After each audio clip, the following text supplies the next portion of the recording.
নমস্কার সবাইকে। গীতা বিতান কথাতে আমাদের পাশে থাকার জন্য বড়দের প্রণাম, ছোটদের প্রেম, ভালোবাসা, প্রীতি, অভিনন্দন।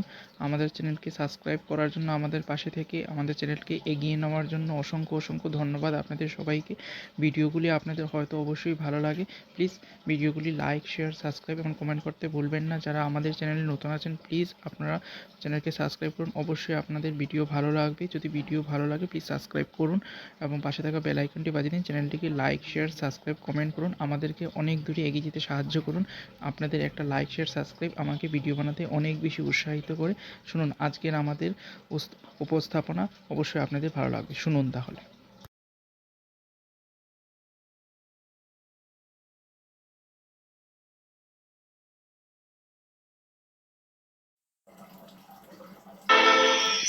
কি ভাবছেন?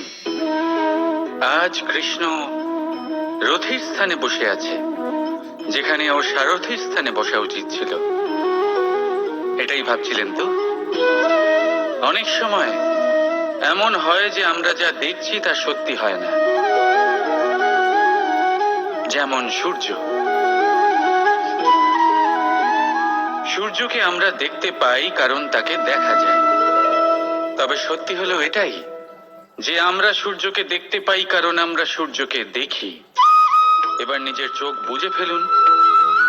এবার দিন না রাত কিছুই যায় আসে না।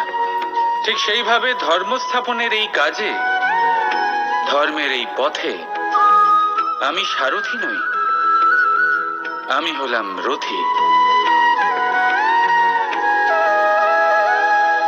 আর আমি খুঁজে চলেছি সেই সারথি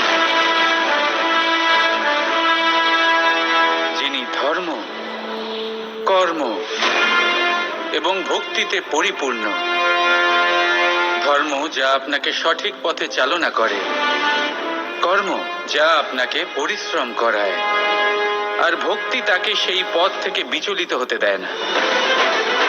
আজ পর্যন্ত আমি সবার সখা ছিলাম, সবাইকে সঠিক পথে চালনা করতাম।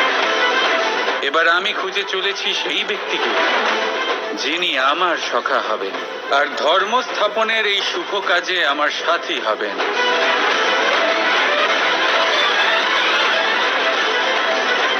বন্দে কর্ম, বন্দে ধর্ম, রাধা রাধা। ধন্যবাদ সবাইকে এত সময় ধরে আমাদের পাশে থেকে ভিডিও উপভোগ করার জন্য। যারা আমাদের চ্যানেলে নতুন আছেন তারা প্লিজ চ্যানেলটিকে সাবস্ক্রাইব করুন, পাশে থাকা বেল আইকনটি বাজিয়ে দিন। প্রত্যহ আমরা চ্যানেলে ভিডিও আপলোড করি এবং ভক্তি সংক্রান্ত ভিডিও আরও পেতে চ্যানেলটিকে লাইক, শেয়ার, সাবস্ক্রাইব করে ভরিয়ে দিন। অসংখ্য ধন্যবাদ আপনাদেরকে। আপনারা বলছি প্লিজ ডু সাবস্ক্রাইব।